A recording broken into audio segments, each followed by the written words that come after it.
move ahead with what's going on in the actual show. If you watch the Sunday shows, you saw a trend. You saw a massive pushback by Democrats trying to get ahead of the bad news that came out during the week, that not directly but indirectly, the CBO estimated that 2.5 million Americans will not be working extra hours or any hours because of the incentives or disincentives Obamacare gives you to join the workforce. And I'll give you an example. If you look at even what Doug Elmendorf said himself for the CBO, he said principally on the labor supply of lower wage workers, the reason is the ACA does provide subsidies focused on lower and middle income people to buy health insurance. In order to encourage sufficient number of people to buy the insurance, like health insurance, the subsidies are fairly large in dollar terms. So if you're getting a lot of money, you're not making a lot of money. If you start making more money, the subsidies drop, so the incentives won't be there. So the Democrats have a problem. How do I spin this story in a way that's not going to be disastrous? Right. So with the disincentivization of jobs, right? So you have that money being taken away as you get a job in terms of the Affordable Care Act, and the 2.5 million jobs are going to be coming out of that middle class. The Democrats have a problem on their hand. The administration has a problem on their hand when it comes to jobs in the economy right now. So what do you do when the narrative isn't working so well? Well, you change it when the reality isn't fitting what you set out to do, and then you possibly spin it. You listen to this and you decide. So who needs a job anyway was what Congressman Keith Ellison and Senator Chuck Schumer spent their time putting out there this weekend. We're going to have parents being able to come home working reasonable hours. People are going to be able to retire. A single mom who's raising 3 kids has to keep a job because of health care, can now spend some time raising those kids. That's a family value. Well, what about Germany? What about Denmark? What about, I mean, the fact of the matter is we need a better work-life balance. Ask a working mother, okay, if she could use a few more hours in a day to take care of her family. That's what's really going on.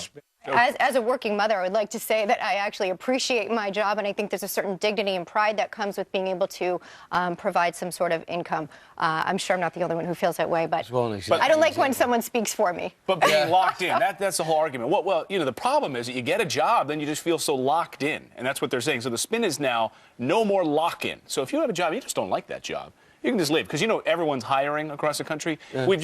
So many people are hiring right now. If you just don't like your job, you can just float across the street and start working there. That's the whole argument. Right. If you want to be a painter and sculptor, how dare you be stuck at a 9-to-5 job? Usually, if you wanted to get into the arts, as people said, or you want to pursue your dream, you do that on the side. And when you're finally ready to go and your business is ready to hum, then you jump and you say, I'm going to take a risk. I don't think anyone in our system can be prevented from having that risk. Trey Gowdy weighed in. The liberals and the Democrats want you to believe is, well, but you'll have more time to write poetry, and you can sit around and figure out whether infinity is a number or just a concept. Well, that's great until you try to go buy your grandkid a birthday present or you try to pay the heating bill. Go give your interpretation of a poem to the clerk. They're going to want money. To his point, I was a studio art major, and I did try to barter or painting for something. Did you really? I couldn't pay for gas with my painting, as great as it was. It didn't work. Here's my sunflower painting. I can't pay for gas, but would you like this sunflower painting I made for you? But I'll give you an example, I'm bring you my sunflower painting, Clayton. But I'll give you a real-life example. A friend of mine was a painter and a sculptor, and what she did is have another job, 9 to 5, and then she would go to flea markets and buy booths and try to get that going, and she would do great on the weekends. And when she was finally ready to open up 5 days a week, she actually did that. But that's still a job. It's a job. But she didn't demand that society allow her to get health insurance so she could pursue her dream. She got 2 other jobs in order to be able to do what she really wanted to do until she was ready. You know, Mike Rowe from Dirty Jobs, he loves to talk about hard work. And so there's a new ad. I don't know if you've seen it out there this weekend. It's been floating around. It's gone viral now. And a lot of people loving this new Walmart ad that Mike Rowe has attached himself to about getting America back to work. Take a listen to this. At one time, I made things, and I took pride in the things I made. And my belts whirred, and my engines cranked. I opened my doors to all, and together, we filled pallets and trucks. I was mighty. And then one day, the gears stopped turning.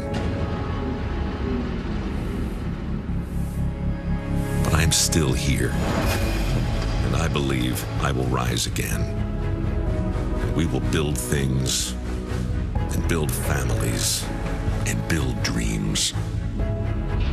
It's time to get back what America does best.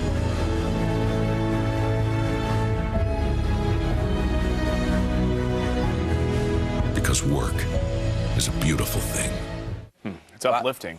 And but you see that crawl at the bottom, Clayton, $250 billion being put into building manufacturing in the country. So putting money behind the great ad. President Obama has said, manufacturing jobs are not coming back to the country. They're gone. They're gone. And the sad truth is, if you go into Walmart, most of the stuff on the shelves there it's from China. Even the meat is an amalgamation of meat from like Argentina and different parts of the world. So it would be nice if we could get American manufacturing jobs back up and running. Who knows? But if you listen to the Obama administration, they're gone, and we need to think about the new economy in this country.